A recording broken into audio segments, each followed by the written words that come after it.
बौद्ध धर्म में महात्मा बुद्ध जो थे, इनका जीवन पथ है, यानी कि इनके बारे में इन्होंने जन्म कहाँ हुआ है? लुम्बिनी। कब हुआ था जन्म? 1586 तक। 563 ईसा को, 563 ईसा को हुआ था। कहाँ पर? लुम्बिनी में। इनकी माता का नाम महामाया, जो कोलिय वंश की थी। इनके पिता सुद्धोधन, जो साक्यगढ़ के मुखिया थे। इन्होंने पहला उपदेश कहाँ दिया? सारनाथ। ज्ञान की प्राप्ति कहाँ हुई? बोध गया। अब मृत्यु कुशीनगर। जो इन्होंने गृह त्याग किया था महात्मा बुद्ध ने, महात्मा बुद्ध के गृह त्याग की जो घटना थी उसे क्या कहा गया? महाभिनिष्कर्मण। महाभिनिष्कर्मण। और पहला उपदेश दिया उसे क्या कहा गया है? धर्म चक्र परिवर्तन। क्या कहा गया है? धर्म चक्र परिवर्तन। और जो इनकी मृत्यु हुई है कहाँ हुई है? कुशीनगर में। कुशीनगर में कब हुई थी? 483 ईसा को। और यही जाके से पढ़े, ठीक है। महात्मा बुद्ध की मृत्यु कुशीनगर में लिख देना। इस घटना को महापरिनिर्वाण कहा गया।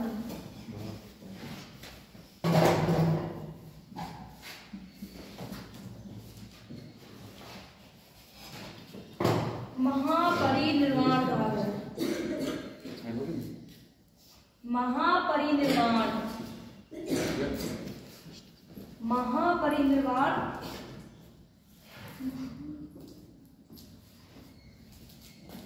महात्मा बुद्ध की मृत्यु हुई थी, उसे क्या गया है? महापरिनिर्वाण। याद रखिए ये तीनों पॉइंट। कौन कौन सा? जब इन्होंने गृह त्याग किया तो महाभिनिष्कर्मण, और जब उपदेश दिए प्रथम तो धर्म चक्र परिवर्तन, जब मृत्यु हुई तो महापरिनिर्वाण। ये हो गया।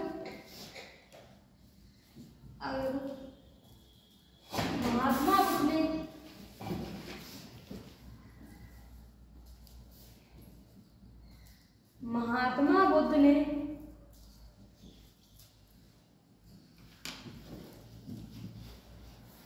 सबसे ज्यादा उपदेश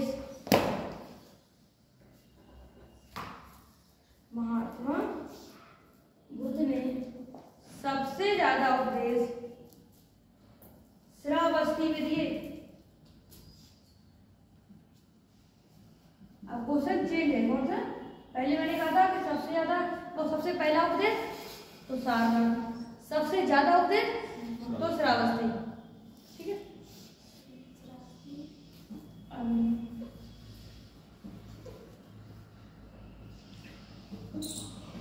बौद्ध धर्म अपनाने वाली बौद्ध धर्म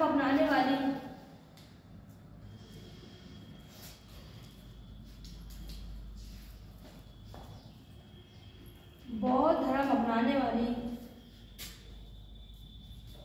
प्रथम महिला बौद्ध धर्म अपनाने वाली प्रथम महिला प्रजापति गौतमी थी। पहले बौद्ध धर्म में महिलाओं को प्रवेश नहीं था, बाद में इनकी मौसी ने कहा था, इनकी मौसी तो थी, हाँ, कि हमें मुझे भी शामिल होना है, तब महिलाओं को प्रवेश दिया। क्या लिखा था? बौद्ध धर्म में प्रथम महिला, बौद्ध धर्म अपनाने वाली प्रथम महिला कौन थी? प्रजापति गौतमी की मौसी।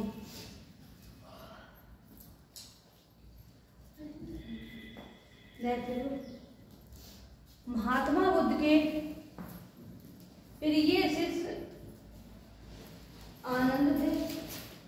महात्मा बुद्ध के प्रिय शिष्य कौन थे? आनंद थे।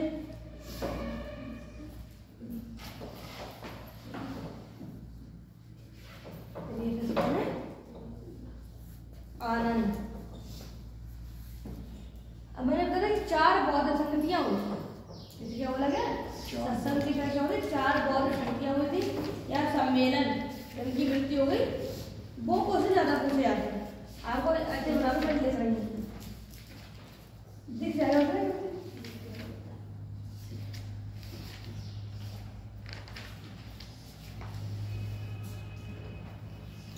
जैसे मैं जैसे बच्चे ठीक है अब चार्ट की तरह बनाओ शासक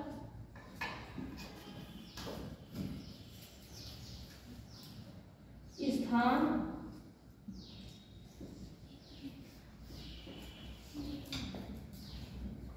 और अध्यक्ष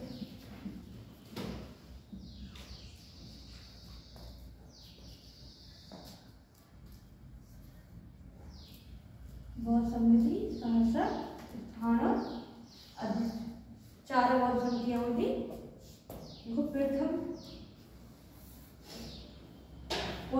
प्रथम बौद्ध समिति किस शासक के समय हुई तो आजाद शत्रु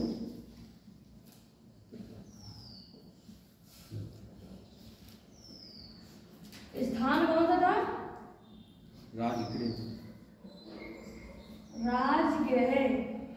अध्यक्ष है महाकश्यप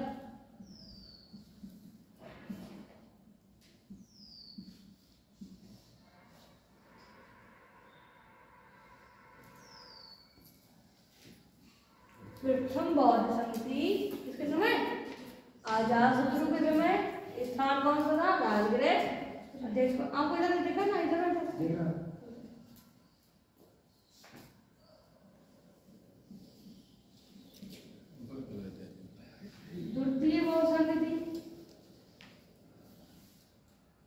द्वितीय बौद्ध समिति हुई थी कालाशोक शासक कौन है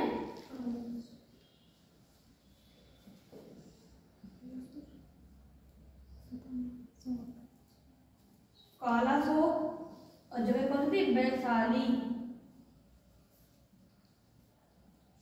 किस जगह पे थी वैशाली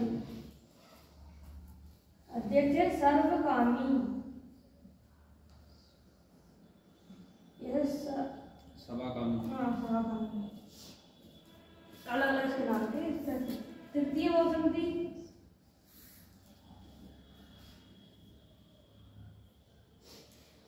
अशोक सबसे याद पूछे कौन है अशोक तृतीय बौद्ध समिति अशोक के समय कहाँ पाटलिपुत्र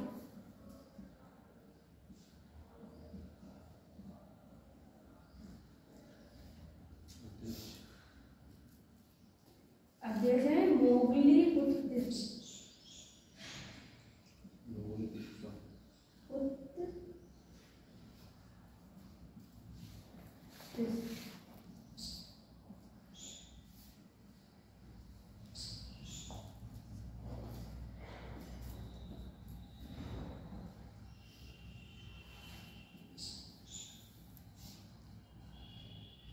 चतुर्थ बौद्ध समिति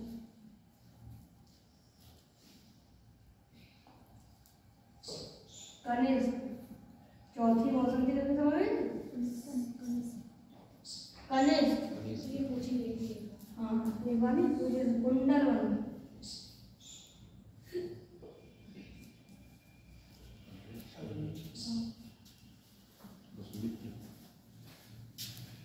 कुंडलवन कश्मीर में है अध्यक्ष बसुम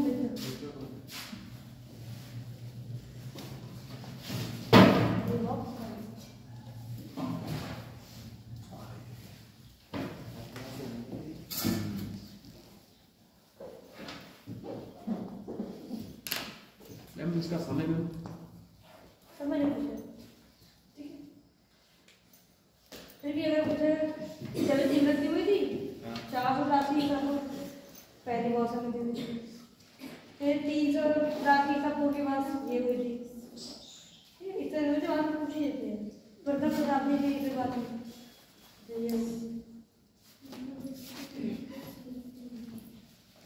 टाइप भी कभी नहीं पता सबसे ज्यादा शासक स्थान अध्यक्ष भी नहीं कोई बता दिया अध्यक्ष भी बहुत कम पूछे जाते हैं सबसे ज्यादा पूछेगा किसके समय हुई और कहाँ हुई कितनी बहुत समिति हुई अच्छा अध्यक्ष तो बहुत रेयर थे ज़्यादा हम आप ज़्यादा एग्जाम PCS का RO का सभी चल RO का होगा PCS का PCS तो 22 दिसंबर है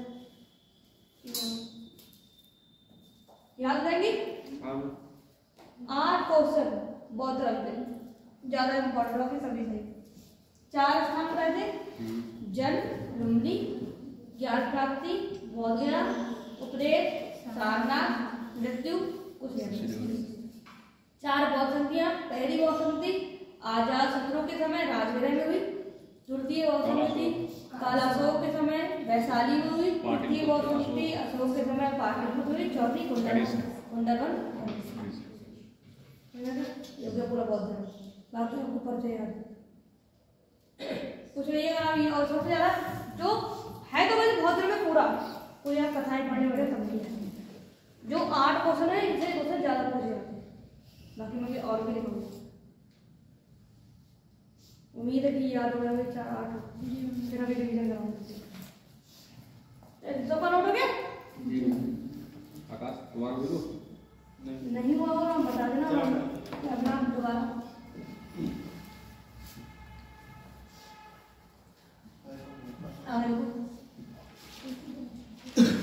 तेरे पिता क्या थे? बहुत ग्रंथ है ये जो पूछेगा तेरे पिता का संबंध किससे है तो बहुत ग्रंथ।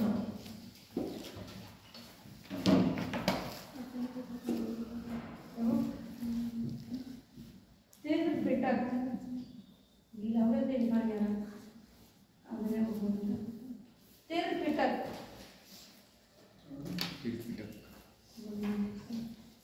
त्रिपिटक का संबंध किससे है? तो क्या ये बौद्ध ग्रंथ है, लिखो त्रिपिटक।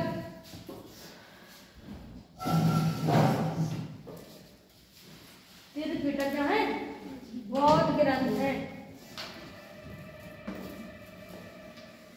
सीधे से पूछेगा त्रिपिटक का संबंध किस धर्म से किससे है तो बौद्ध धर्म से। कौन कौन से? पहला है विनय पिटक,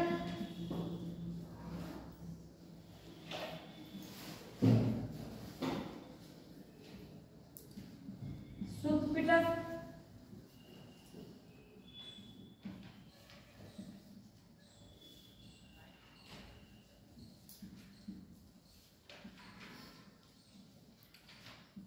अभिधम पिटक।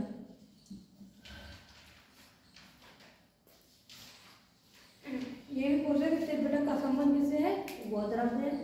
त्रिपिटक में कौन कौन शामिल है? विनय पिटक, सुत पिटक, अभिधम पिटक।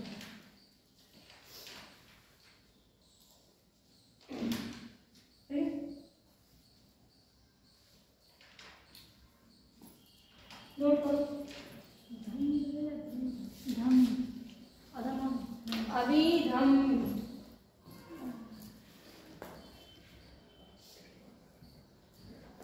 अभिधम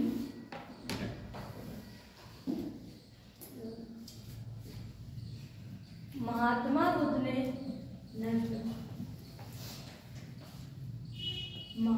बुद्ध ने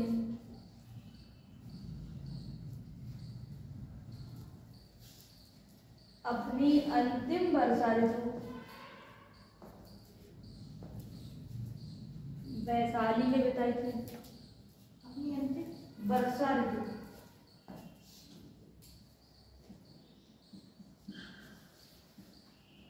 इसका मीन ये था, ये लोग क्या थे? भिक्षु तो थे जी।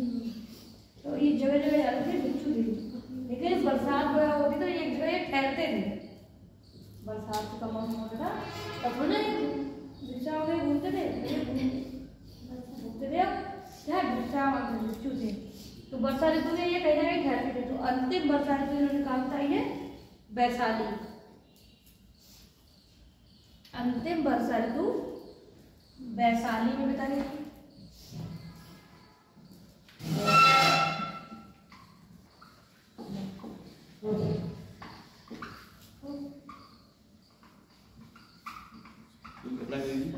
चौथी बौद्ध संधि उसे गीला हो जाता। चौथी बौद्ध संधि में माफ नहीं, चौथी बौद्ध संगति में संगति में चौथी बौद्ध संगति में बौद्ध धर्म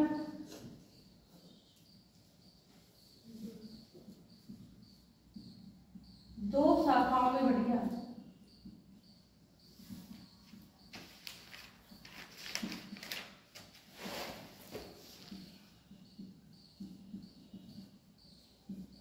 बौद्ध धर्म दो शाखाओं में बट गया। कौन कौन सा? महायान और हीनयान।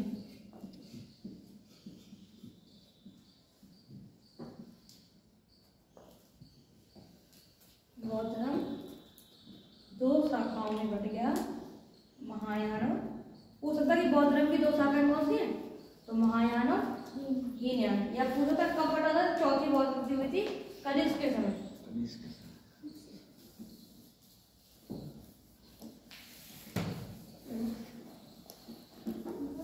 बौद्ध धर्म में या बौद्ध धर्म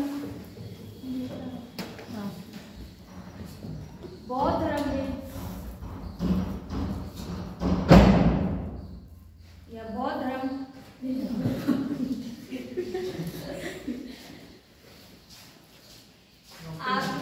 आत्मा को मानते थे। क्या बौद्ध धर्म में आत्मा को मानते थे। इन लोग क्या कहा था? हाँ, आत्मा है, आत्मा को एक मानते थे। पुनर्जन्म में विश्वास करते थे।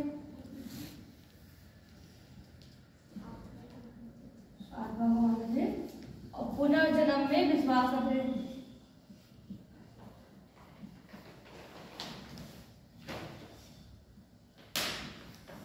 आत्मा को मानते थे, पुनर्जन्म में विश्वास करते थे। और क्या था? इन्होंने वेद, जैसे वेद पढ़ाए, ऋग्वेद, सामवेद, तो वेदों को इन्होंने नकारा था। इन्होंने कहा ऐसा कुछ नहीं है कि वेद वगैरह नकार, तो वेदों की प्रमाणिकता को नकारा था इन्होंने। वेदों की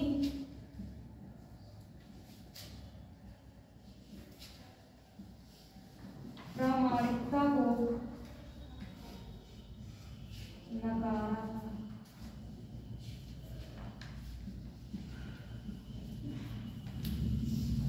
वेद बनाने वो इतने इम्पोर्टेंट है। बाकी आत्मा तो है, पुनर्जन्म भी होता है।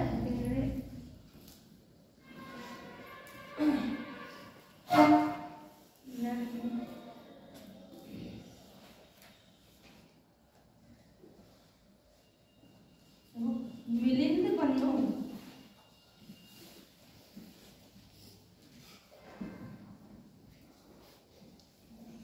मिलिंद पन्नों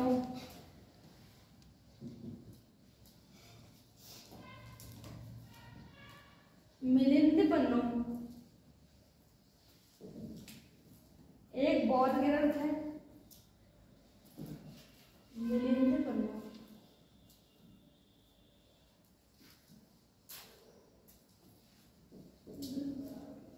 एक बौद्ध ग्रंथ है।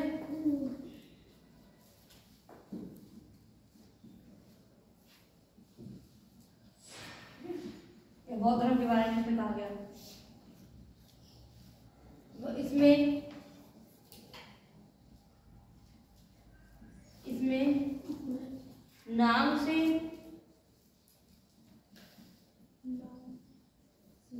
नागसेन और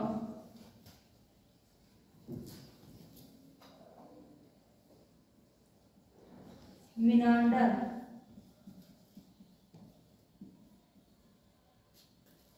इसमें नागसेन और मिनांडर के बीच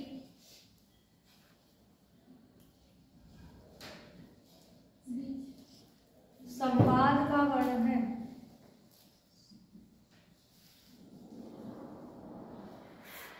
नागसेन और मिनांडर के बीच क्या संवाद का वर्णन है। संवाद का मीन्स पता है? बात करना। संवाद का मीन्स क्या? बात करना। इन लोगों ने जो बात की, बात का मतलब ऐसे नॉर्मली कुछ बात की। बौद्ध धर्म के बारे में बताया था नागसेन ने। ये क्या था? बौद्ध भिक्षु है और वो मिनांडर यूनानी शासन भारत आया था।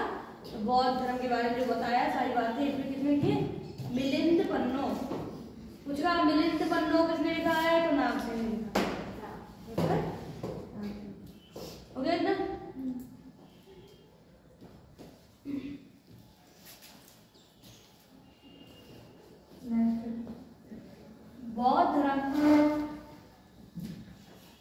अपनाने वाले शासन। बौद्ध धर्म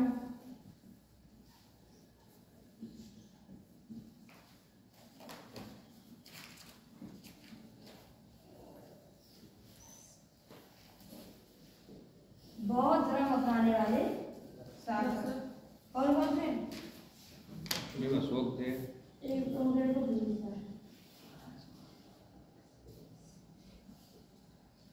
बिंबिसार, अजातशत्रु,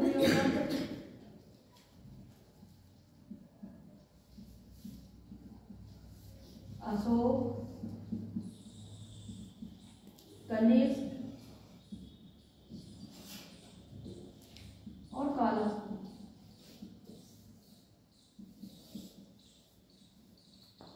बिंबिसार, अजातशत्रु, अशोक, कनिष्क और काला।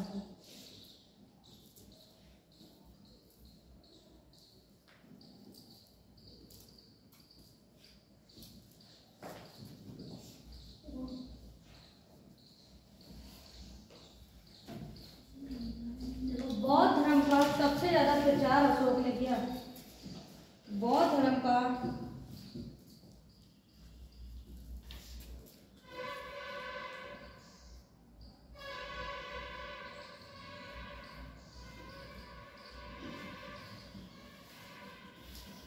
सबसे ज्यादा प्रचार किसने किया था? अशोक ने। इसलिए अपने पुत्र कौन से पुत्र और पुत्री को श्रीलंका आया था बौद्ध धर्म का प्रचार करने के लिए। कोई किसी से बौद्ध धर्म में कैसे फैलेगा, कैसे से ज्यादा फैला है अलग अलग देशों में, इसका प्रचार ज्यादा किया। लोग थे वहां, चीन से लोग पढ़ने आए थे यहाँ पे, नालंदा वगैरह विश्वविद्यालय में कहो, चीन से भी लोग आते थे।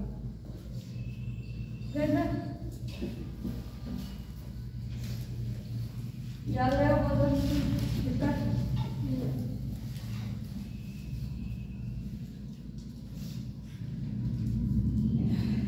पहले आगे पढ़ा दो फिर सुनोगे फिर से भी बहुत। आगे है वो जैन धर्म।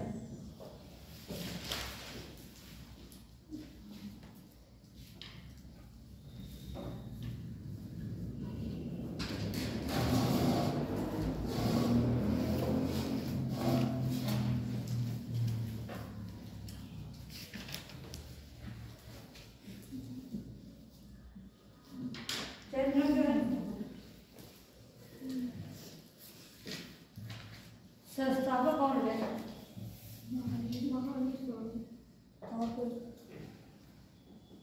कुछ हद तक सब देव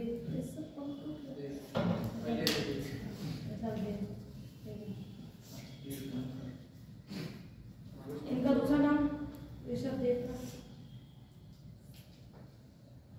ऋषभ देव का दूसरा नाम कौन सा है? आदि नाम। तो आपका भी आंसर दिया कि महावीर स्वामी, लेकिन महावीर स्वामी बाद में थे। हाँ, 24वें तीर्थकर जो गुरु थे, जैन गुरु ने तीर्थकर कहा गया। ठीक है, अगर आपसे कोई पूछे कि जैन धर्म के संस्थापक तो ऋषभ देव, ठीक है, या उन्हीं को बोलते आदि नाम। लेकिन अगर कहता है कि वास्तविक संस्थापक, तब आप क्या कहेंगे? महावीर स्वामी। संस्थापक है तो ऋषभ देव। अंतर समझ आ गया? यानी संस्थापक है तो ऋषभ देव, या इन्हीं बोलते आदि नाम लिखे तब भी सही है। और कहते हैं कि वास्तविक संस्थापक तो महावीर स्वामी। अगर क्वेश्चन ऐसे आ जाए कि जैन धर्म के संस्थापक वहां ऋषभ देव आंसर नहीं है तो महावीर स्वामी सही है। क्वेश्चन इस तरह ध्यान रखना। लेकिन अगर ऋषभ देव लिखा है या फिर आदिनाथ लिखा है तो आप बदल रहे। जो पहले जैन गुरु कौन थे, जैन तीर्थकर कौन थे? तो ऋषभ देव।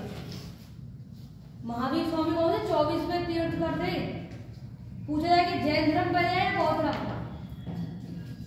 तो जैन धर्म, क्योंकि महात्मा बुद्ध या बौद्ध धर्म में एक ही देखो महात्मा बुद्ध जो क्या जैन महावीर स्वामी के समकालीन थे। लेकिन महावीर स्वामी से पहले भी तो 23 जैन गुरु रहे। पहले कौन था? गंगा जैन। जो ऋषभ देव थे इनका जन्म कहाँ हुआ? कौन पूछा जाता? पहले जैन तीर्थकर ऋषभदेव का जन्म कहाँ हुआ है? अयोध्या। मैं ये बता रही हूँ कि ये यूपी से हैं और उनका मतलब जो अयोध्या वगैरह पूछे जाते हैं, फेमस भी रहा है अयोध्या। जैसे दूसरा पूछेगा, एक तो 23वें तीर्थकर कौन थे उनके बारे में पूछा जाता है। 23वें जैन तीर्थकर कौन थे? पार्श्वनाथ। नाम है इनका? पार्श्वनाथ। इनका जन्म कहाँ हुआ? वाराणसी। मैंने सुना हुआ है पहले याद कर है तो 24 याद हो तो अच्छी बात है, लेकिन 24 याद करना नाम से पूछे कठिन है और ना मतलब याद पूछ ही नहीं जाते। वनडे एग्जाम हो ये पूछे नहीं जाते हैं, आपसे सिर्फ पूछेगा कि पहले ऋषभदेव यानी का नाम है आदिनाथ, इनका जन्म अयोध्या। 23वें तीर्थकर पूछे जाते कौन से? पार्श्वनाथ। कौन से? पार्श्वनाथ। इनका जन्म वाराणसी। फिर हम 24वें तीर्थकर कौन से? महावीर स्वामी। महावीर स्वामी के बारे में पढ़ेंगे। जैसे हमने पढ़ा था अभी महावीर स्वामी, महात्मा बुद्ध के बारे में कैसे पढ़ेंगे? महावीर स्वामी। महावीर स्वामी के बारे में बता दो, कहाँ हुआ जन्म? वैशाली के कुंडग्राम। इनके बचपन का नाम?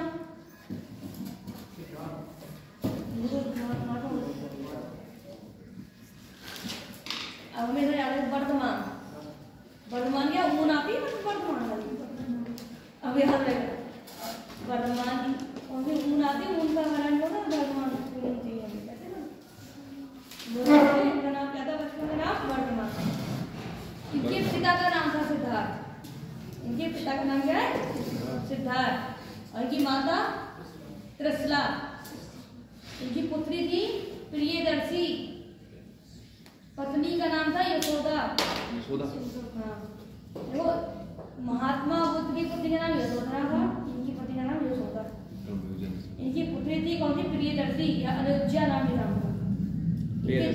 इनके दामाद जो थे कौन? जमाली। इनके दामाद का नाम पूछा था कौन थे? जमाली। इसलिए पूछा जाता है कि पहले शिष्य कौन थे महावीर स्वामी के? तो जमाली। माउंटेन तो जैन धर्म को नाम तो बढ़िया मतलब है नहीं, ये तो धर्म वाला है। क्यों नाम से लग रहा है? ऐसा नहीं है, नाम तो हो सकता है कर लीजिए जैन धर्म में। ऐसा लग रहा है कि जमाली है फिर मोहम्मद ऐसा आपका पढ़ते हैं। बहुत जैन धर्म तो पूरा ही अलग है। जैन धर्म अलग है, बौद्ध धर्म अलग है, इस्लाम धर्म अलग है। ठीक, तो उसको तुम कहीं ना कहीं रिलेट नहीं कर सकते।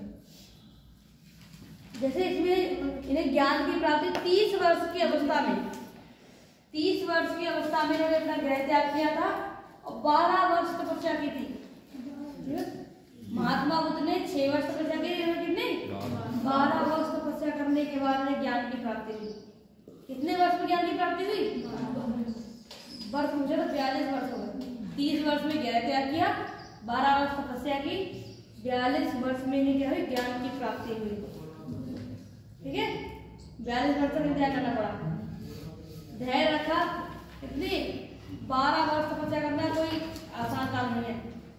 एक वर्ष में लोगों का अगर सब रुक गया था, 1 वर्ष में जॉब मिलेगी। हाय मैं कब से तैयारी कर रहा हूँ, पढ़ते पढ़ते दिमाग खराब हो जा रहा है। अभी तो उम्र निकली जा रही है, उम्र निकली जा रही है, कैसे क्या करें, कैसे पढ़ें, क्या करें क्या नहीं करें। हर चीज का टाइम लगता है, कोई भी काम होता है हमें सोचता है कि जल्दी तुरंत काम मिलता है। और देखो जल्दी मिलेगा, आप उसी लाइन में पहले बचपन से ही रहे हो। आपको कंडीशन कर रहे हैं, आपको ऐसे करना है, कुछ भी करना है, तो जब आप पढ़ाई करें उसी टाइप से करें, बचपन से ही करें। बचपन से इतने तेज हो, इतनी अच्छी सब मैथ हो, इतनी अच्छी आपकी कैलकुलेशन हो कि आप फटाफट से। हम करते क्या, पूरा इंटर कर लिया, ग्रेजुएशन कर लिया, अब कतई फ्री है, तब हम आए कंपटीशन में, तब हमने मैथ सीखना शुरू किया। हमने शुरू किया हो क्या चाहते हैं कि भाई 1 महीने 4 महीने जॉब लग जाए। हाँ 1 साल से पढ़ रही हूँ मैं, हाँ 1 साल। प्रॉब्लम सिर्फ ये है कि हमने सीखना यही बनाकर शुरू किया था, तो टाइम लगेगा। तो सोचो कि भी हमारे सुपर फास्ट बन जाए। अब ये नहीं सोचते कि हम देखें दिल्ली वगैरह में इलाहाबाद में बैठे लोग 4-4 5-5 साल से बैठे हैं, जो बिल्कुल इसी काम पर बैठे हैं तब उन्हें इतना टाइम लग रहा है। टाइम लगेगा लेकिन काम में कुछ नहीं है। प्रॉब्लम सिर्फ इतनी है, टाइम इतनी लग जाता है कि सब कुछ करते हम यही बड़ा कर सकते हैं।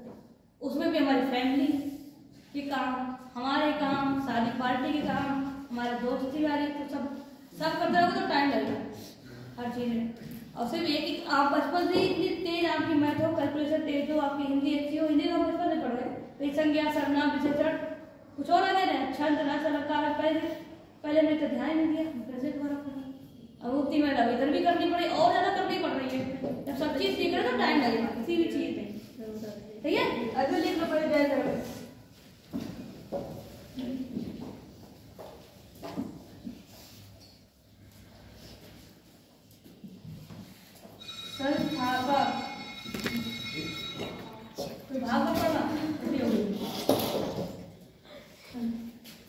संस्थापक संस्थापक कौन है? महावीर स्वामी।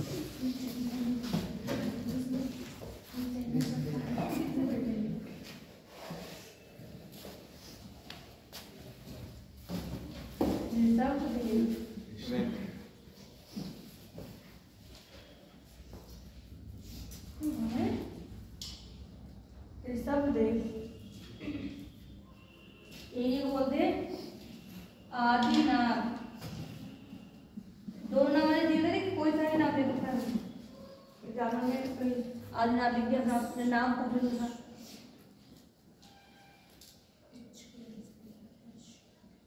इनका जन्म जो हुआ था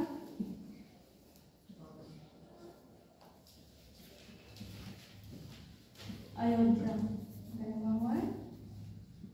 अयोध्या। उनका प्रतीक चिन्ह इसमें तो लिखा है 584 ईसा पूर्व बिहार के स्थानीय किनका ये जब ये कौन लगा रहा है? महावीर का होगा था। वो महावीर स्वामी का है। मैं यहाँ पर बताई हूँ इधर ये ऋषभदेव आदि का मैं ऋषभदेव का जन्म बता रही हूँ, ठीक है। आप देख रहे हो महावीर स्वामी का जन्म। प्रतीक जो है वो है चांद। तो जैन धर्म के गुरु थे, तीर्थंकर, उनको कोई ना कोई प्रतीक है। आप जब देखेंगे अभी तो आप सिर्फ ये क्या है, टेलर है हिस्ट्री का, तो हम पढ़ रहे हो छोटे छोटे, क्योंकि एसएससी में सिलेबस इतना ज़्यादा नहीं है और कम ही पढ़ना है। और ना पीजीटी उन्हें हिस्ट्री से दे देते हैं, उन्हें एक पॉइंट कम याद है, 14 से 24 का खर्चा याद करना है। ये तो हम लोग छोटा सा आपको क्या होता है? टीचर के एग्जाम में टीजीटी ट्रेंड ग्रेजुएट टीचर, जो सरकारी इंटर कॉलेज होते हैं, हाई स्कूल होते हैं, पीजीटी है पोस्ट ग्रेजुएट टीचर। पीजीटी वाले 9th और 10th वालों को लिए होते हैं, बाकी जो पीजीटी करे वो 11th जैसे C-TET भी होता है, वो भी टीचर के लिए, वो प्राइमरी जूनियर के लिए। प्राइमरी का मतलब जो प्राइमरी वाला है 1 से 5 में तक जो स्कूल सरकारी, हाँ सीटर का काम करना है। उसके बाद हाँ 6 से 8 तक वो भी सीटर के। बाकी ऊपर 9th 10th वाला जाएंगे तो पीजीटी, ऊपर जाएंगे तो पीजीटी। और जो सरकार GGIC वगैरह होते हैं सरकारी, और GIC का एग्जाम अलग होते हैं। डिग्री कॉलेज में डिग्री नेट वगैरह क्वालिफाई करेगा MA का भी। ये संस्थापक कौन सा है? ये सब हो गया। नेक्स्ट लेके 23वें तीर्थंकर, 23वें तीर्थंकर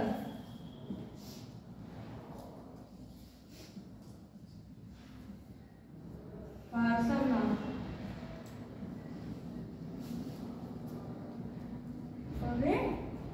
पार्श्वनाथ इनका जन्म वाराणसी में।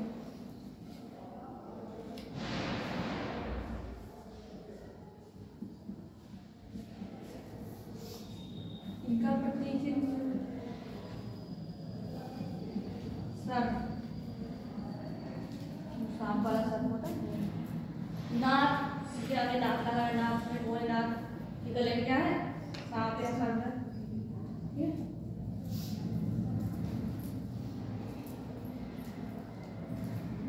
अब जो मेन कहानी है अब हम पढ़ेंगे।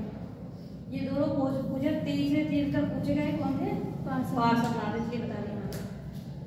पहले पता हो कौन से? ऋषभदेव या फिर आदिनाथ। और हेडिंग है महावीर स्वामी।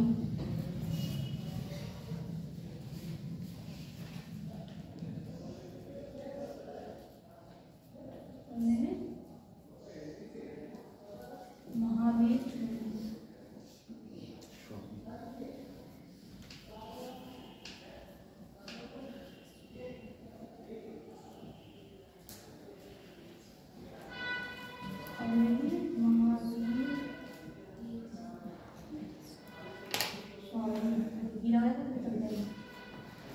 महावीर स्वामी जैन धर्म के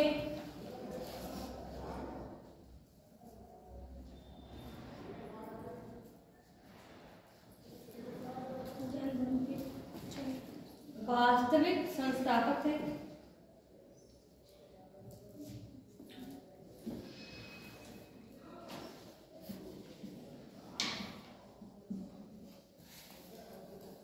जैन धर्म के वास्तविक संस्थापक थे।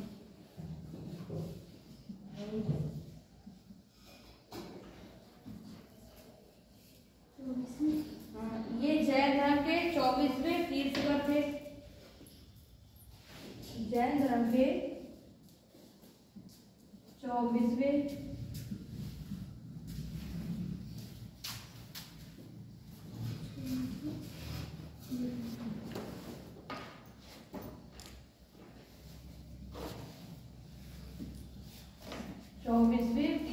थे।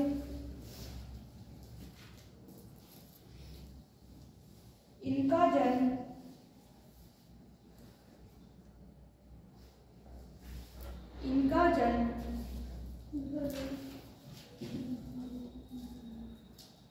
540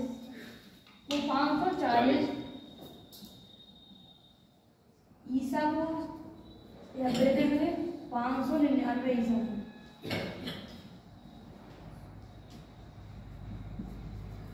वो दो डेट को 500 पर लिख लो, 540 ईसा पूर्व,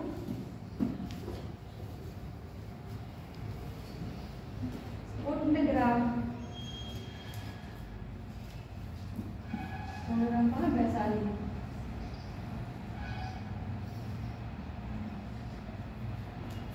ग्राम में हुआ।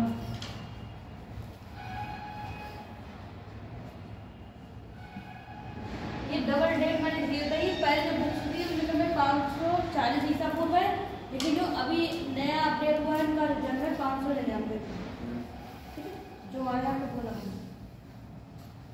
599 ईसा पूर्व भी है। और 500 मैं जो और सर्च कर रहे थे और बुक्स वगैरह में कहा गया है बाद में, तो इसका बाद में ये जन्म डेट जो चेंज कर दी। पहले वाले आपको ये मिली 540 ईसा और कहाँ? वैशाली के कुंड ग्राम में। बचपन का नाम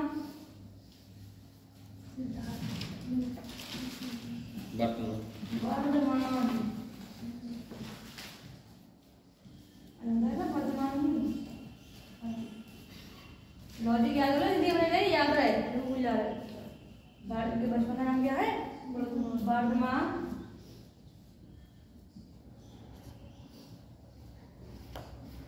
इनके पिता हैं सिद्धार्थ,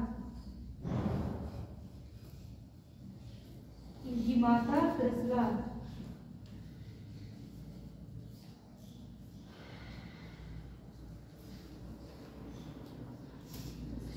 इनकी पत्नी का नाम यशोदा।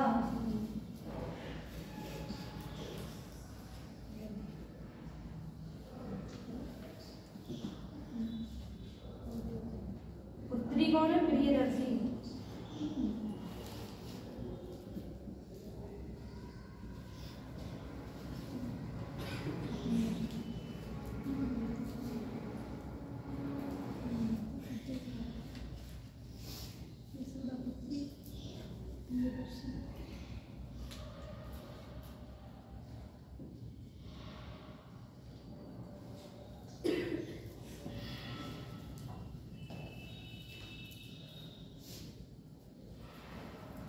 जैन धर्म और बौद्ध धर्म दोनों पढ़ने में सब कंफ्यूजन जा रहा है।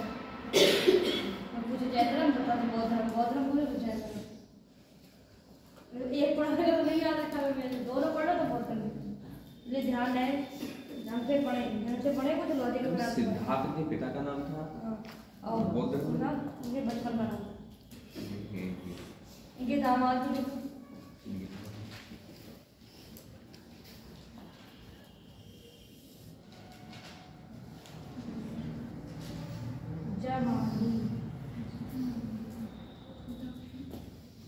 जमाली इनके दामाद में से जमा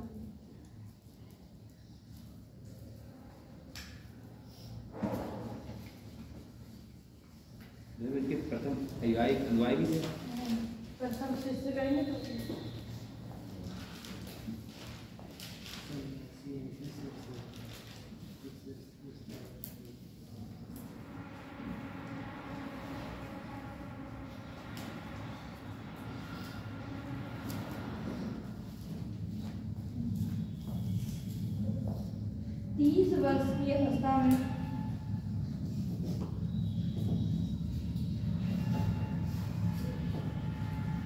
30 वर्ष की अवस्था में इन्होंने गृह त्याग किया। 30 वर्ष की अवस्था में इन्होंने गृह त्याग किया। 12 वर्ष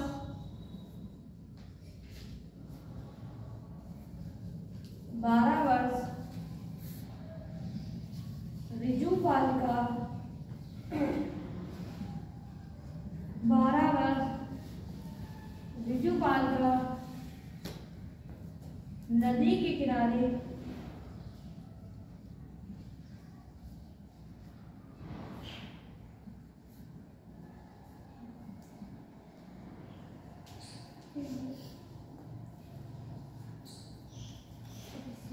ऋजुपाल का किनारे 12 वर्ष से तपस्या की थी। 30 वर्ष में क्या किया है, 12 वर्ष ऋजुपाल का नदी के किनारे तपस्या की है।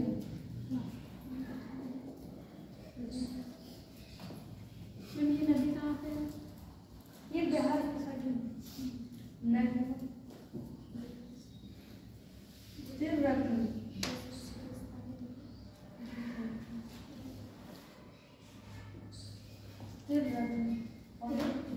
समय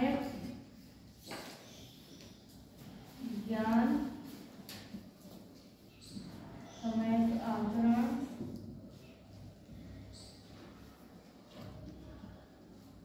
समय दर्शन।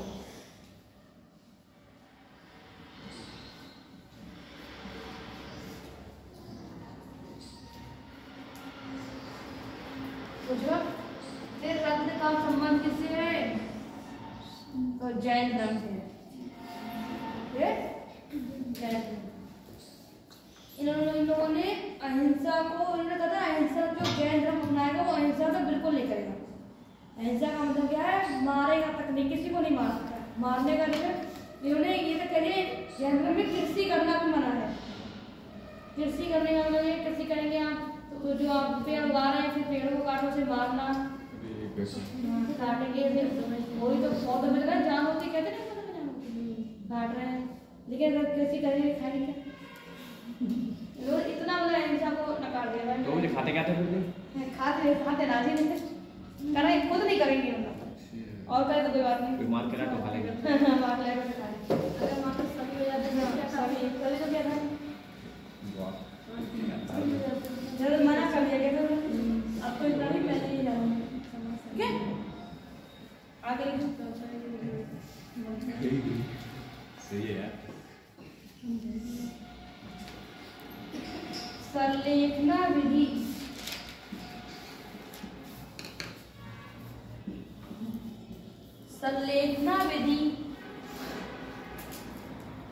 का संबंध जैन धर्म से है। संलेखना विधि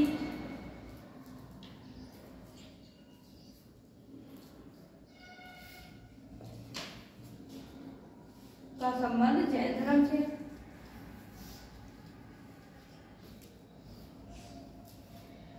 संलेखना विधि है क्या?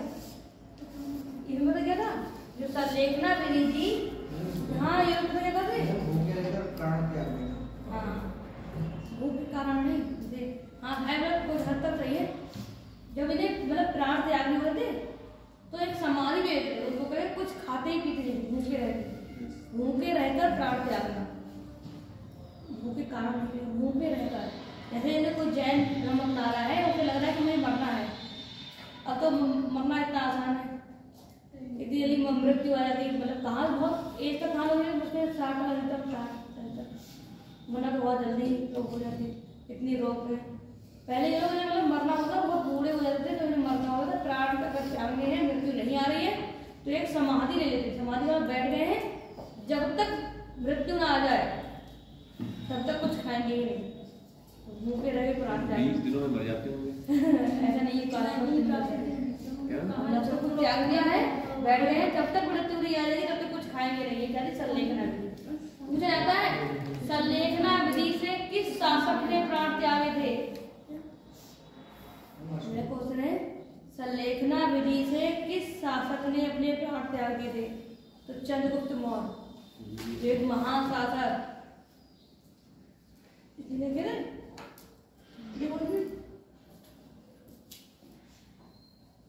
भूखे रहकर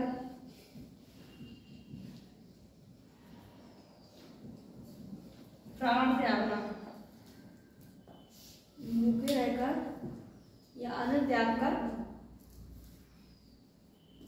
भूखे रहकर प्राण।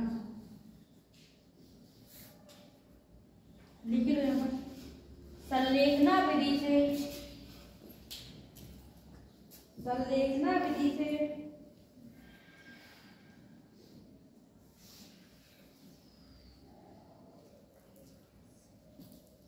चंद्रगुप्त मौर्य ने, संलेखना विधि से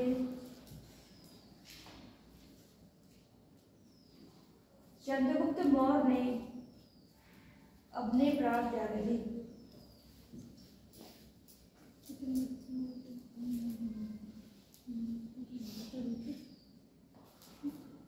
संलेखना विधि से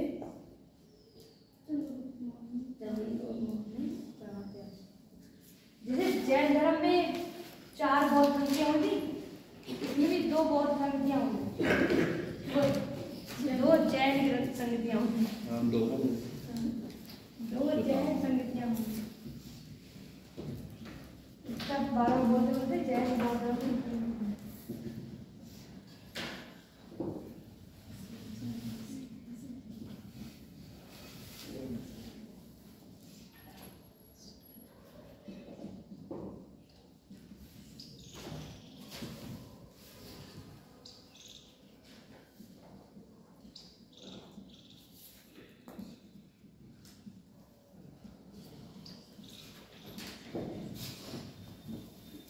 पहली हुई थी प्रथम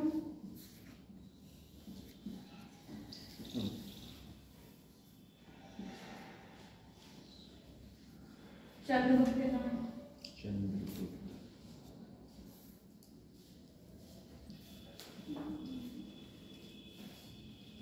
चंद्रगुप्त मौर्य के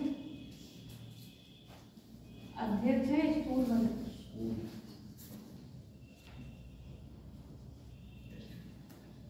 क्या है अध्यक्ष? स्कूल बंद और गाँव में थी पाटलिपुत्र।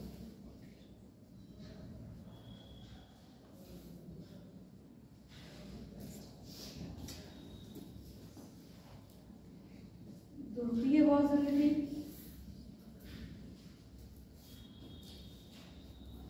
कुमारगुप्त के समय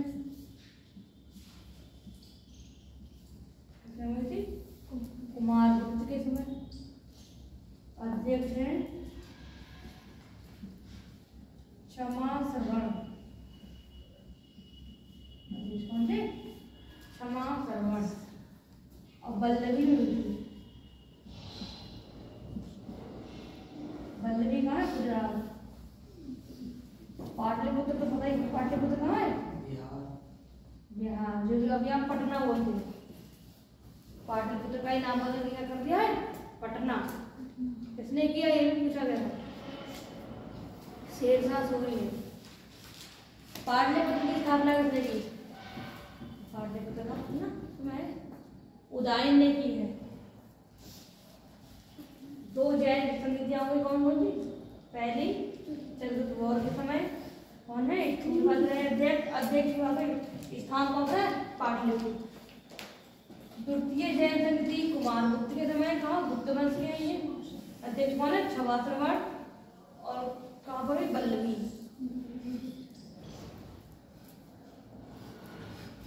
तो जैन धर्म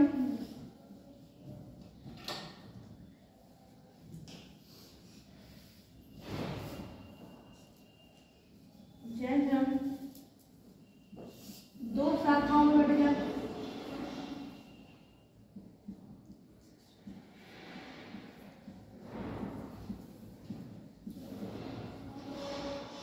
जैन धर्म दो शाखाओं में बटा कौन सा, श्वेतांबर और दिगंबर।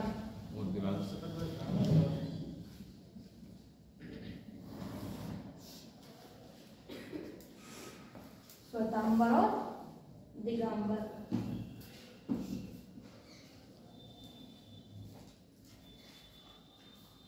इससे बड़े जो चौरानवे कौन थे, स्थूल वर्ग।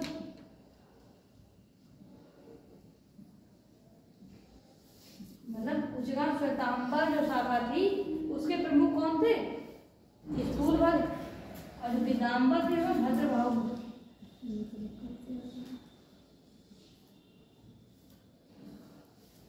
मुझे बड़े भात भी क्यों लगाते थे, पता नहीं भद्रभाव।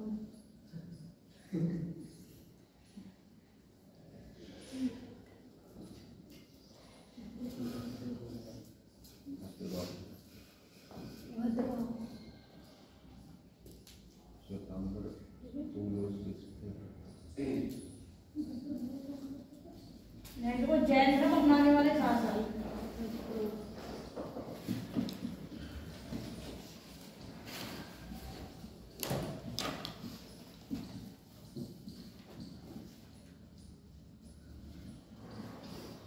जैन धर्म अपनाने वाले शासक।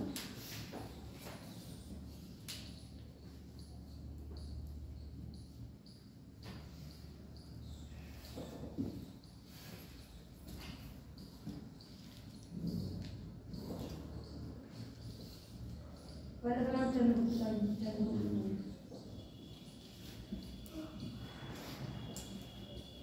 उदयन, एक है अमोघ वर्ष,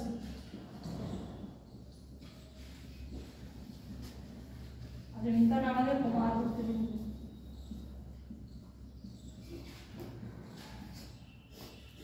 ये पूछेगा चंद्रगुप्त मौर्य का अमोघ वर्ष। जो अमोघ वर्ष है किस धर्म के हैं, वो किस वंश के हैं, किस वंश के हैं, अमोघ वर्ष जो है किस वंश के। अच्छा, कुमार गुप्त किस वंश के हैं, अरे गुप्त वंश के। चंद्रगुप्त मौर्य वंश के जो अमोघ वर्ष हैं ये राष्ट्रकूट वंश के शासक आगे हैं, राष्ट्रकूट वंश के शासक। और उदयन तो कौन से, हरे वंश का था, कौन सा, हरे वंश, अभी पढ़ाएंगे।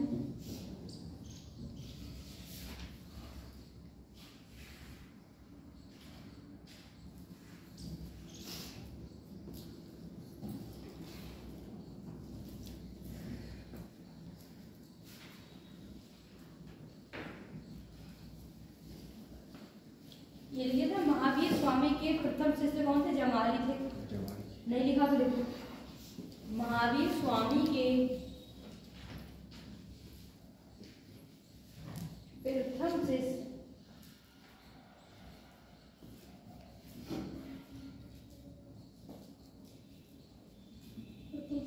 जमाली थे।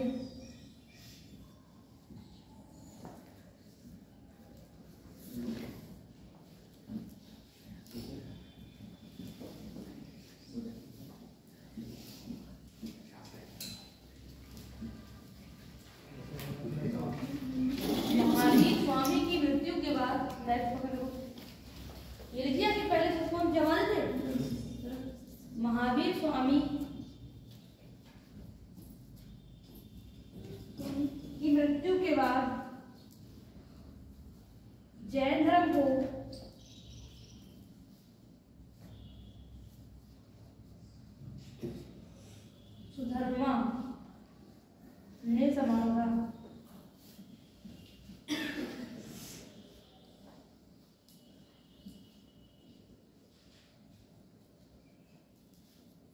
जैन धर्म किसने? शुद्ध धर्म माने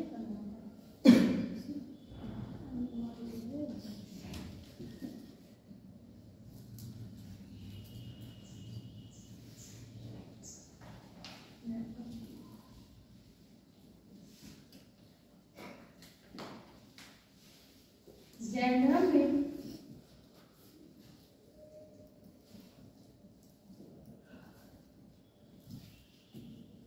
जब पूर्णता ज्ञान की प्राप्ति हो जाती,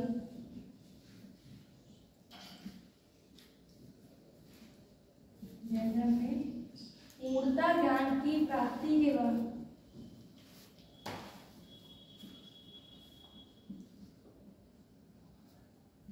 कैवल्य कहलाती है।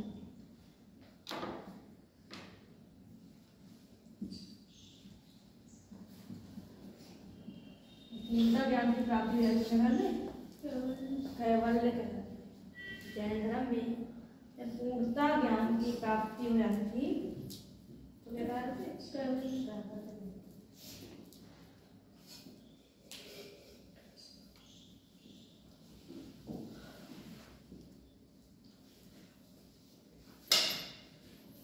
हो गया ना? तो जैन धर्म बौद्ध धर्म के आपके खिलाफ पूरा हो गया टॉपिक है तो लोग बौद्ध धर्म ही पढ़ने वाले और बौद्ध धर्म ही पढ़ते पढ़ते जैन धर्म का पूरा आप साफ ना खत्म कर पाए। ठीक है, लेकिन जो आपके एग्जाम की दृष्टि से सफिशिएंट है।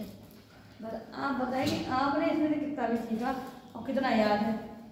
कल वाला याद है या नहीं? वेदांतों की संख्या कितनी है?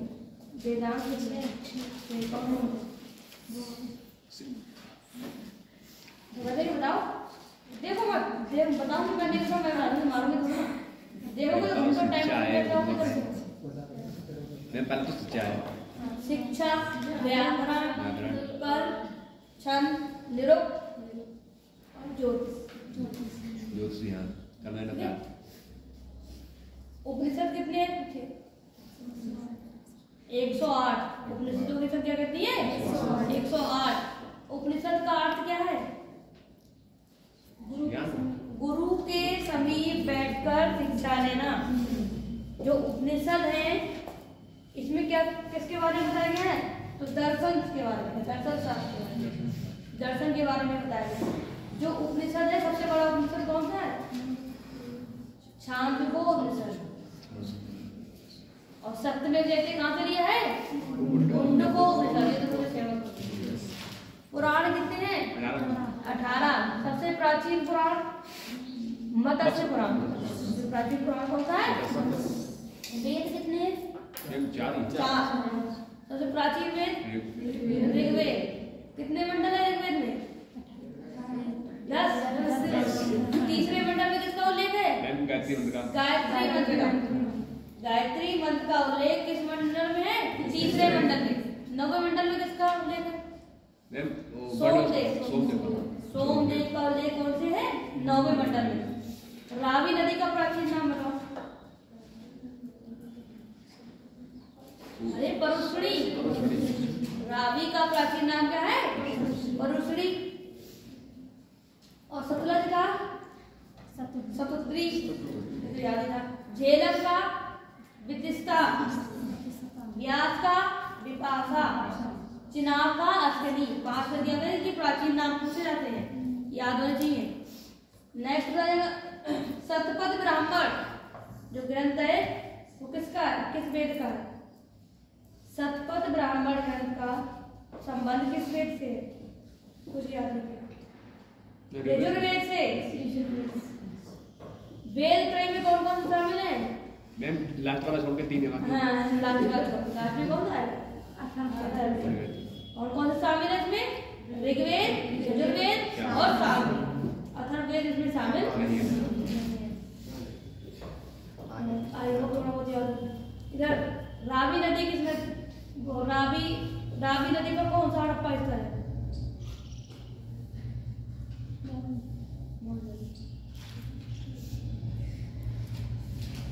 हड़प्पा सभ्यता का बंदरगाह कौन सा है? लोथल। हड़प्पा किस नदी पर है? तो रावी नदी। भागवा नदी में कौन सी? हाँ? भागवा। भोगवा नदी पर है। लोथल कहाँ है? भोगवा नदी पर। कालीगंगा कहाँ है? राजस्थान। तेसरपुर कहाँ था? हड़प्पा स्थल है गुजरात। धौलावीरा कहाँ है? सब इधर आगे बढ़ते चले जा रहे हैं, पीछे सब गुजरात में चले जा है। रहे हैं। मैम गुजरात। धौलावीरा राजस्थान में एक ही है कालीगंगा। सब राजस्थान। वो राजस्थान में कालीगंगा। जेबी में हम कंफ्यूज कर देते हैं यार। हाँ सब कंफ्यूज करेगा अगर हम ज्यादा पढ़ना शुरू करेंगे। कम पढ़ोगे तो नहीं आएगा, क्योंकि कम पढ़ोगे तो याद ही नहीं रहेगा। तो ज्यादा पढ़ोगे तो सब याद रहेगा माइंड में। वो इधर ले जाओगे तो मिक्स हो जाता है। इधर से उधर, उधर से उधर, उधर से उधर। वो पता कैसे आएगा? लिख कर देखते आप सिर्फ पढ़ते रहोगे। जैन धर्म का सिद्धांत इधर याद है, करेगा। इधर भूल क्योंकि जाओगे। पापा वो का नाम पूछेगा थोड़ा सा यार, आप टॉपिक को याद रखकर 2-3 बार बगैर देखे लिख के देना, याद हो जाएगा। अच्छे कर दो, हमेशा बताइए। लिख कर याद कर, जल्दी याद करो। देख देख के लिख के नहीं, बगैर देखे। इससे आपके माइंड की कैपेसिटी भी बढ़ेगी, लिखने की पावर भी बढ़ेगी। बगैर देख के लिखने की। जैसे आपने कोई चीज याद की, अच्छा आप कभी लिखते बैठना, जब तक आपके माइंड में कुछ होगा नहीं, लिखा ही नहीं जाएगा। लिख जाएगा। अभी कहता हूँ बहुत तरह लिख, देखो 2 लाइन लिख के कुछ याद ही नहीं आएगा। अब ऐसे हमने सब याद, पूरा बहुत तरह में याद लिखोगे आप, जब भी आपके माइंड में होगा, ठहरा हुआ होगा कुछ अच्छा। जब ठहरा हुआ अच्छा होगा तभी आप लिखोगे, ठीक है? इसलिए याद करके लिखा करो कभी। और सबसे बड़ी बात, लिखना बहुत कम सोचो। अगर एक बार लिखा हुआ है हटो, हम दोबारा लिखेंगे, लिखा हमारा। लिख के जितना याद करेंगे उतना आपको आसान लगेगा और जल्दी याद हो जाएगा, ठीक है? जय धर्म बौद्ध धर्म कभी पूछा नहीं, क्योंकि 2-3 बार पूछ चुकी हूँ। कल आपने जय धर्म बौद्ध धर्म शुरू याद होना चाहिए, पूरा सुन गया सुनाइए। ठीक है? ईद वाला आपका ये पूरा हो गया। मैं तो बगैर देखे देखे देखो, मैं भी आपको पढ़ा दूंगा बगैर देखे, ऐसे नहीं इतनी बार लिखा हुआ। इस्लाम धर्म सबसे ज्यादा मैं लिखने की प्रैक्टिस ही मेरे साथ है, क्योंकि मैं लिखने लिखती हूँ ज्यादा, तो मुझे याद रहता है पक्का वाला। जैसे आप बोले ना इधर याद करके इधर चला जाता है, वो कभी नहीं होता। क्यों नहीं होता? लिखने में इतनी बार लिखा है, कॉपी 10, मतलब मुझे लग रहा है मैं जब भी अभी भी अगर मैं रिवीजन करूँ, इतना मुझे सब कुछ याद है, तो मैं लिख के देखती हूँ। मुझे बगैर कॉपी और पेन के तो कोई पढ़ती ही नहीं। भले बुक ना हो, पर मेरी कॉपी हो मेरे पास, चाहे रफ हो चाहे कोई चीज हो, जिससे मैं लिखती रहूँ।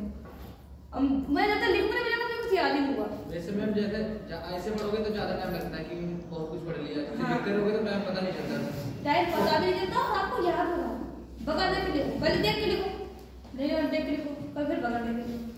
आप खुद देखेंगे, अगर आप कुछ देख के लिख रहे हो, जब तक लिखते हो और जैसे ही आपको कहीं और माइंड गया, लिखना ही मत भूलेगा। माइंड को कहीं लिखो, और इसलिए तो जब पढ़ा करो तो थोड़ा सा बोल के पढ़ा करो। मुझे आप पढ़ रहे हो और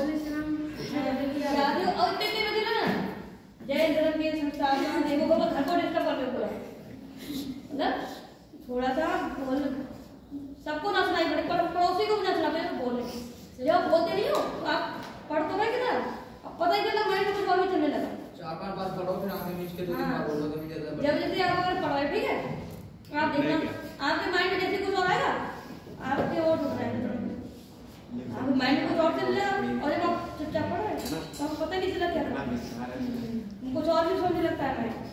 अब आगे का जो हमारा टॉपिक है 16 महाजनपद। 16 महाजनपद जी क्या? 16 महाजनपद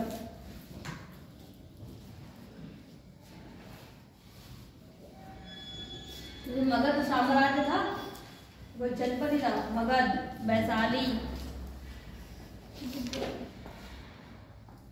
जो 16 महाजनपद है वो सिर्फ उसी से इतना ही बतलाता है। 16 महाजनपदों का उल्लेख कहाँ पर है या किस ग्रंथ में है? 16 महाजनपदों का उल्लेख है, लिखी 16 महाजनपद।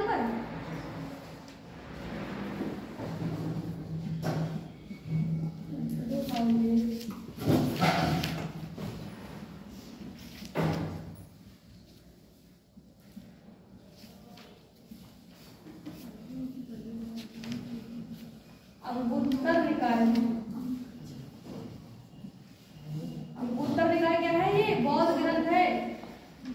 मैं लिख रही ब्रैकेट में, क्या है? बौद्ध ग्रंथ।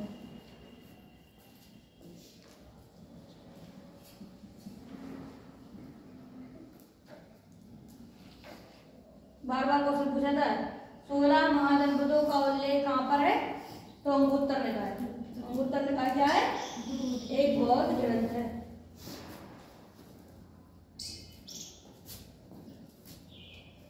कोई 16 महाजनपद में कोई एक दो जनपद बता सकते? बताओ। राजधानियां पूछी जाती हैं। एक और क्वेश्चन पूछा जाता है, ये 16 महाजनपद हैं, इनमें से यूपी में कितने हैं? 16 महाजनपद। और दक्षिण भारत में कितने हैं? जो क्वेश्चन नहीं पता है तो मैं बताती हूँ।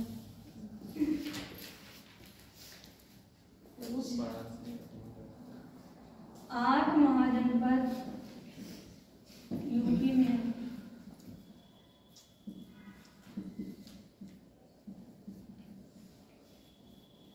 8 महाजनपद कहाँ है? यूपी में है। एक दक्षिण भारत में है।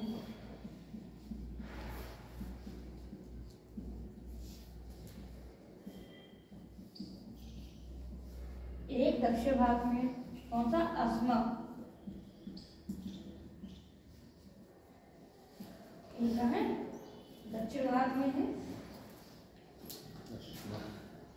असम। गुजरात निम्नलिखित में से कौन सा दक्षिण भारत में है? कौन सा? असम।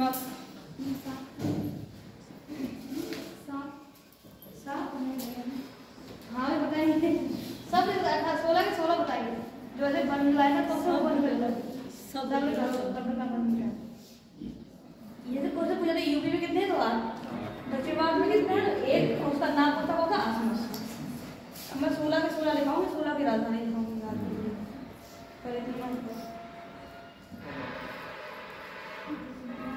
हो गया तो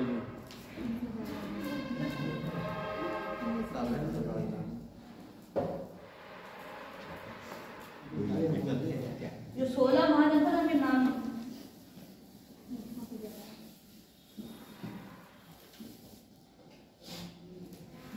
पहले देखो मगध।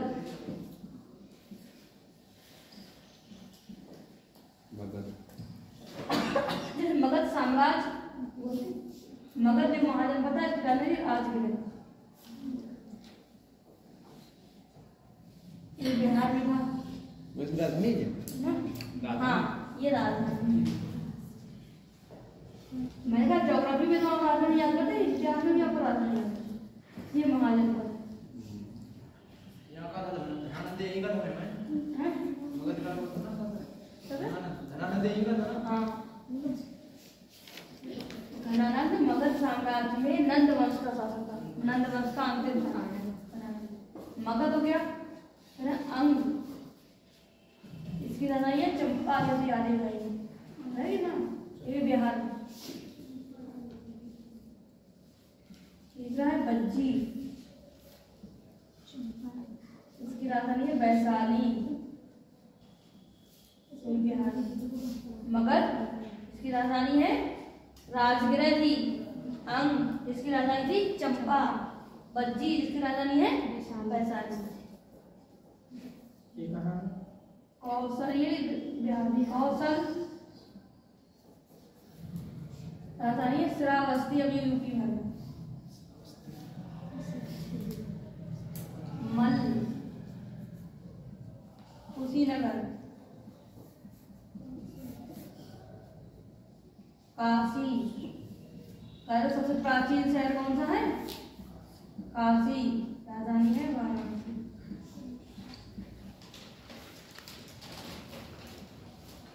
वत्स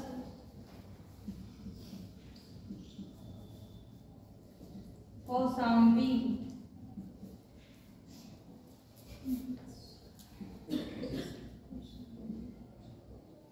सूरसेन, मथुरा।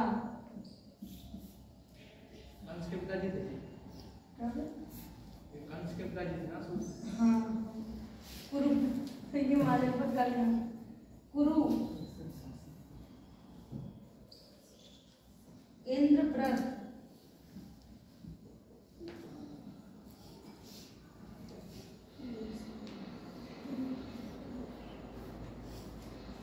अवंती उज्जैन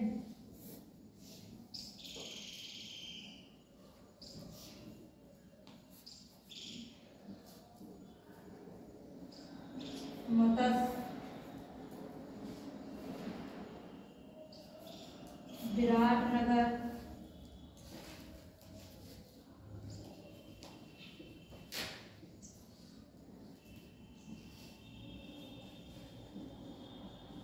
चेरी शक्तिवती इधर तो कौन बाकी रह गए तेरा है अस्मक साधारण है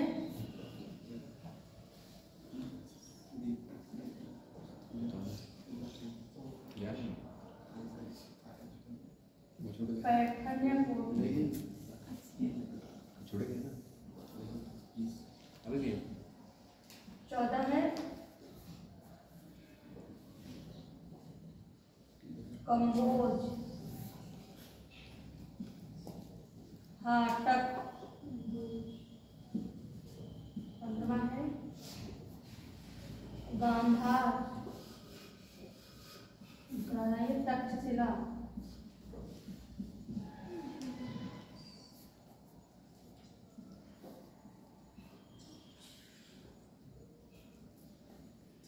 5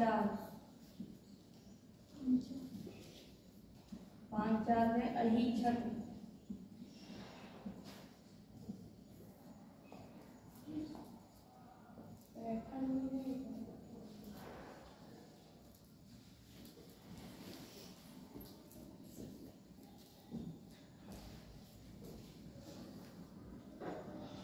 देखा इसमें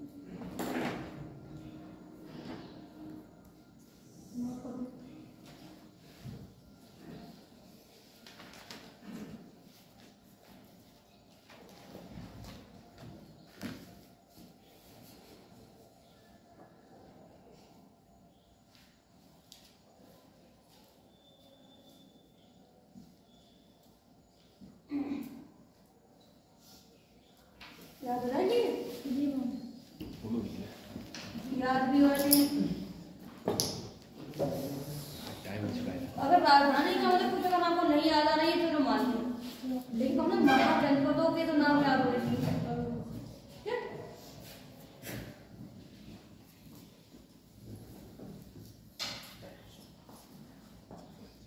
कौशल श्रावस्ती ये वाले सब यूपी देना है आपको नाम की तरफ ठीक है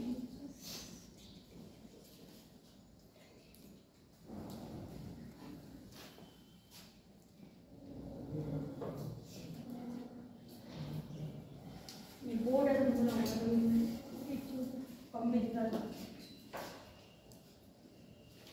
डेली का डेली याद नहीं कर रहे हो तो ये आपको याद नहीं करना डेली का डेली याद नहीं करो जब इकट्ठा हो जाएगा फिर नहीं याद होगा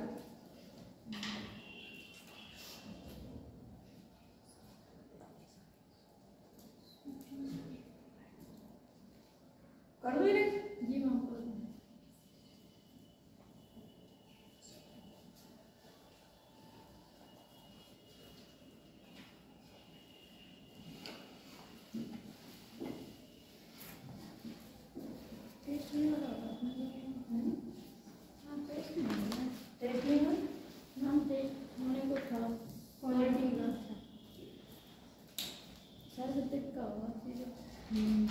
तो पॉलिटी का होगा तो पॉलिटी का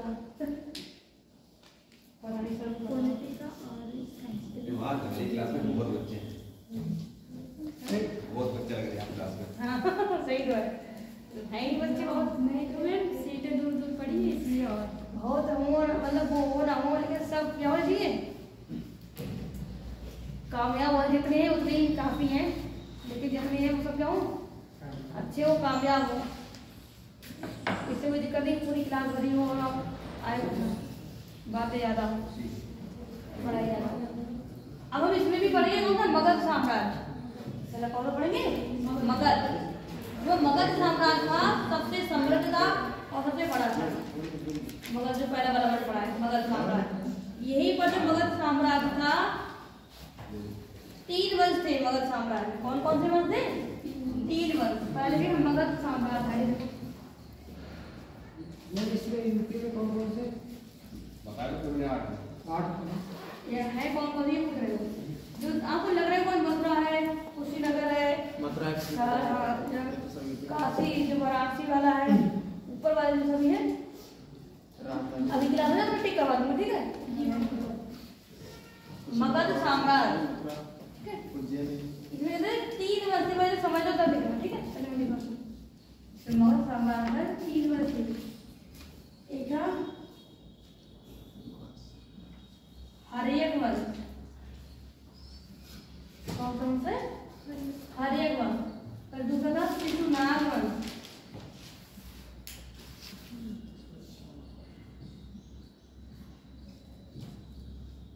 फिर जो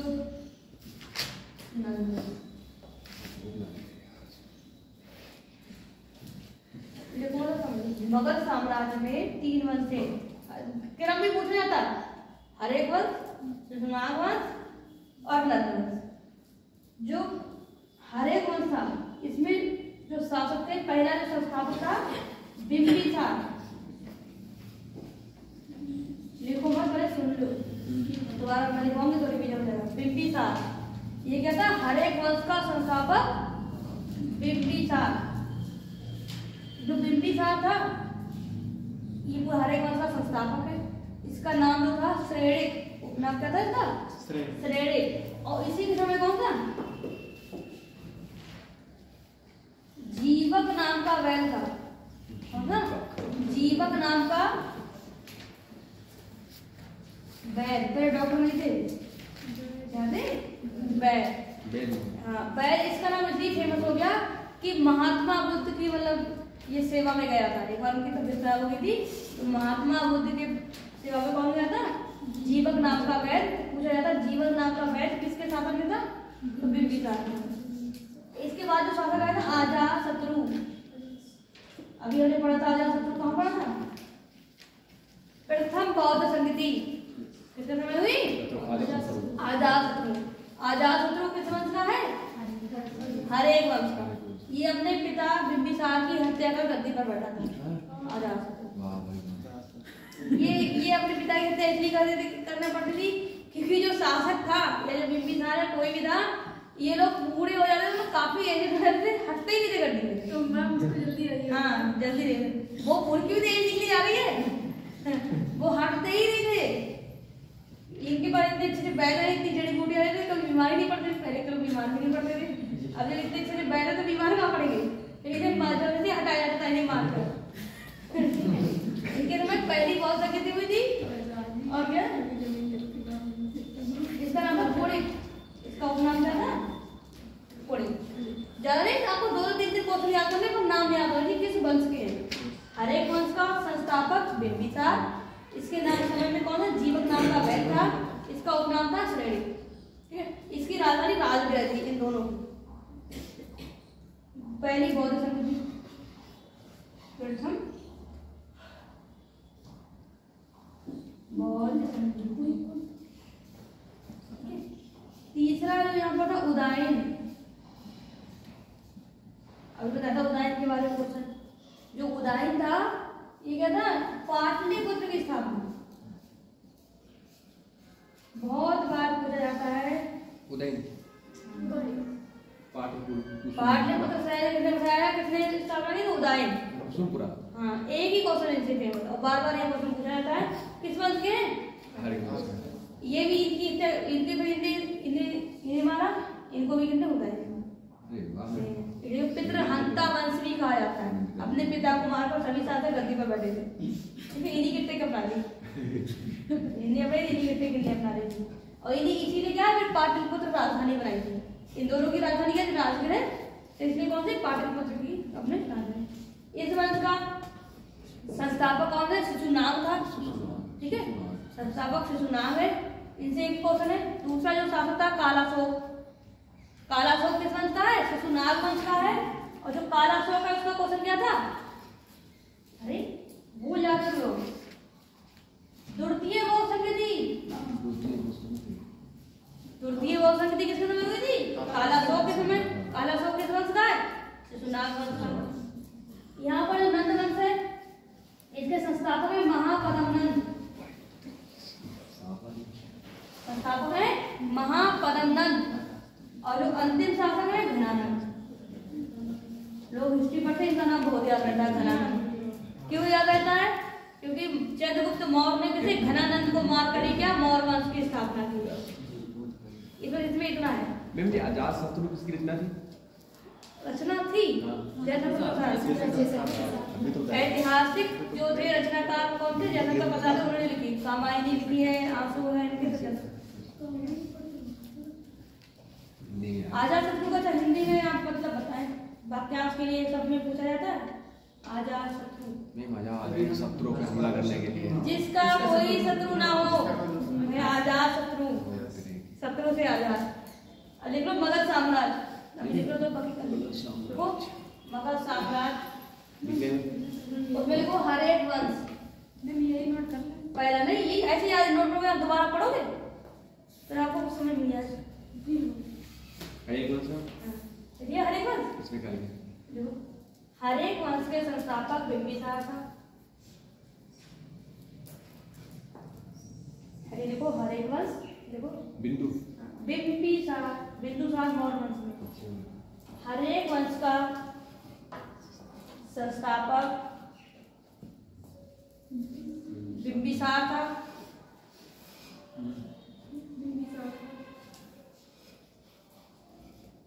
इसकी राजधानी राजगिरा थी। इसकी राजधानी राजगिरा थी।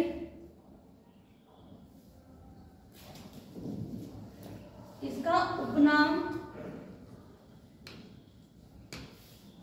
श्रेणिक था। इसका उपनाम श्रेणिक में लिख दिया। बिंबिसार का उपनाम क्या था? श्रेणिक था।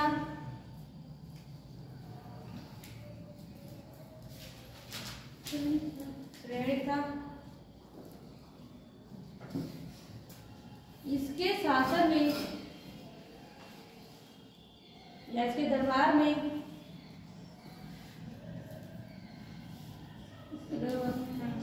जीवक नाम का वैद्य था।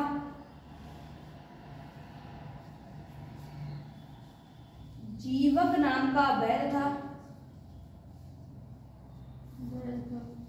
जो महात्मा बुद्ध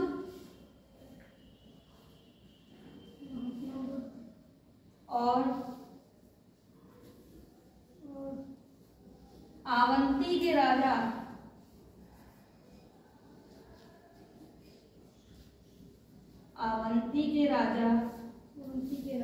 प्रद्योत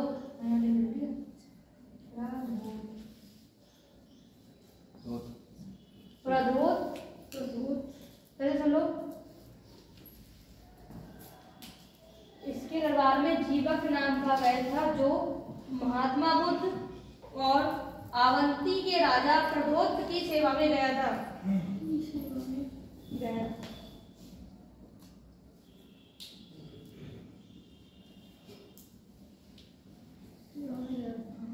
ठीक है। फिर ये नहीं पूछा किसकी सेवा में गया, कभी लोग मैंने बता दिया याद हो जाती या पूछा भी याद है। लेकिन जो जीवक नाम का पहले किसके समय में था? बिंबिसार के। बिंबिसार कौन था? हर एक वर्ष का संस्थापक। ये नाम याद आ रहा है कोई बात नहीं, लेकिन बिंबिसार कौन था? हर एक वंश का संस्थापक। किस वंश का? हर एक वंश का। जीवक नाम का वैद्य। दूसरा शासक को अजातशत्रु। दूसरा जो शासक कौन था? अजातशत्रु। इसका उपनाम आ जा सकते, इसका उपनाम कुड़िक था। क्या था? कुड़िक, इसका उपनाम क्या था? कुड़िक था। यह अपने पिता की हत्या कर गद्दी पर बैठा।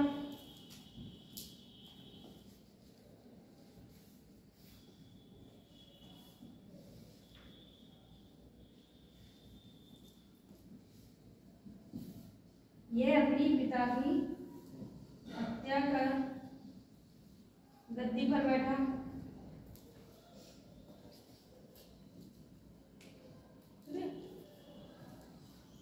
इसके समय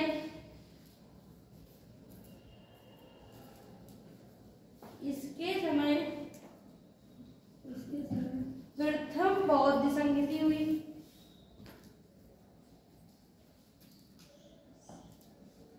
प्रथम बौद्ध संगति हुई।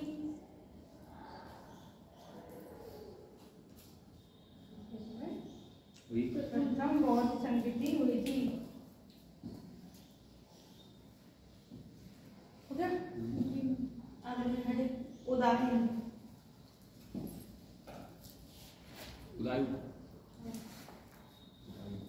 उदाहरण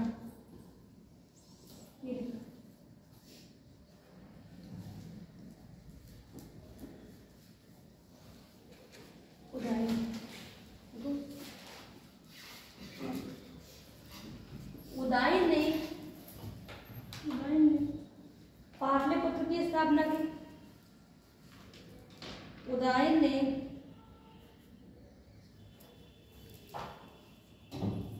पाटलिपुत्र की स्थापना की। पाटलिपुत्र की स्थापना की और इसे अपनी राजधानी बनाया। और इसे अपनी राजधानी बनाया।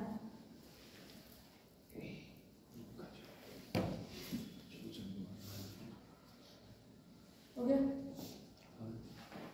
बाकी मैं कुछ सुन लूँ, ये इतना याद होना चाहिए हर एक बार। ऐड ले लो शिशुनाग वंश, वो कर पड़ा, ठीक है? कौन सा है? शिशुनाग वंश।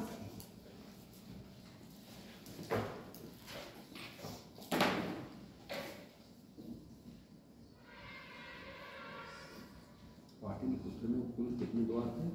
64।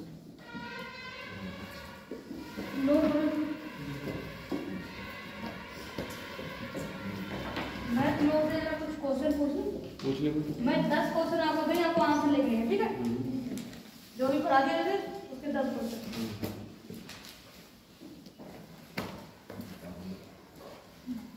देखो पहला क्वेश्चन,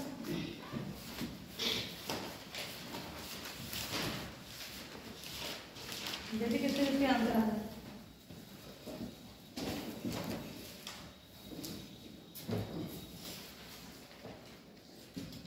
महात्मा बुद्ध ने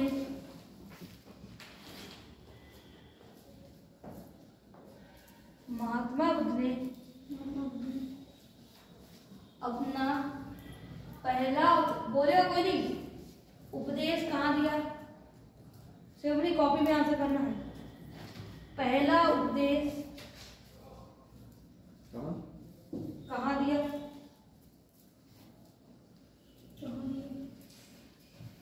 दूसरा क्वेश्चन, मोहनजोदड़ो आए भी नहीं थे।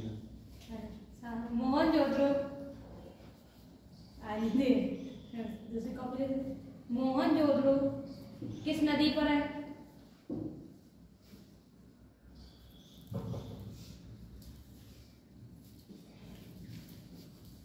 हड़प्पा सभ्यता का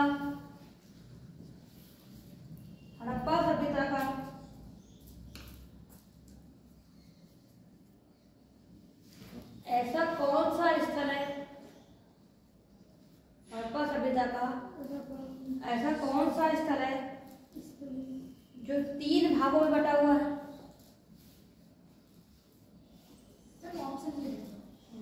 ऑप्शन नहीं है। ये आंसर बता दीजिए, मेरे अंजलि को नहीं आ रहा हो।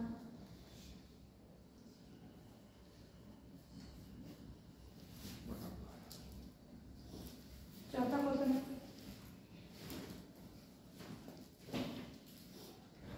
आज ऐतिहासिक काल में, आज ऐतिहासिक काल में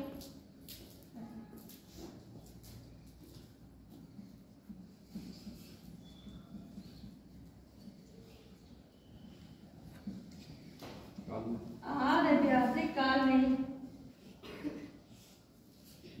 किसे शामिल किया गया है? आज ऐतिहासिक काल में किसे शामिल किया गया है?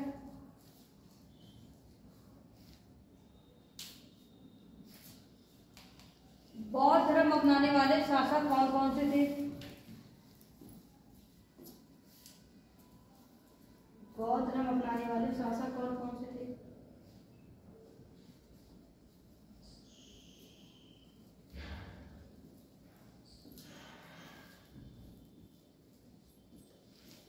हड़प्पा सभ्यता का पूर्वी स्थल,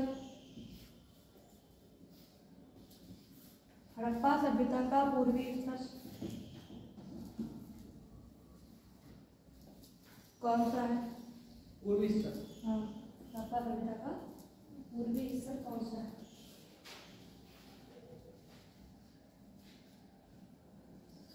ये इतने के आंसर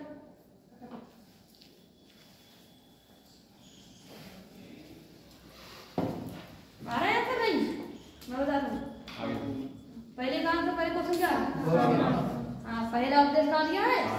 सारनाथ। दूसरा सिंधु नदी से हाँ, मोहनजोदड़ो किस पर है? सिंधु नदी पर। राखीगढ़ी। तीसरा क्वेश्चन क्या है? हड़प्पा सभ्यता हाँ, हड़प्पा सभ्यता का ऐसा कौन सा स्थल है जो 3 भाग में धौलावीरा? कौन सा है? धौला। चौथा क्वेश्चन है, आज ऐतिहासिक काल में हाँ, आज ऐतिहासिक काल में हड़प्पा सभ्यता और वैदिक काल। आज ऐतिहासिक काल में कौन आएगा? हड़प्पा सभ्यता और वैदिक काल। और चौथा क्वेश्चन, बहुत बौद्ध धर्म अपनाने वाले शासक। हाँ, कौन कौन से हैं? अजातशत्रु अजातशत्रु है, कालाशोक, अशोक, कनिष्क। ये तो जाने। और चौथा, हड़प्पा सभ्यता का पूर्वी हाँ, स्थल। आलमगीर। आलमगीर और मेरठ में। हाँ, मेरठ में। Yes. ठीक है, इस तरह से क्वेश्चन बनाया करो, मैं डेली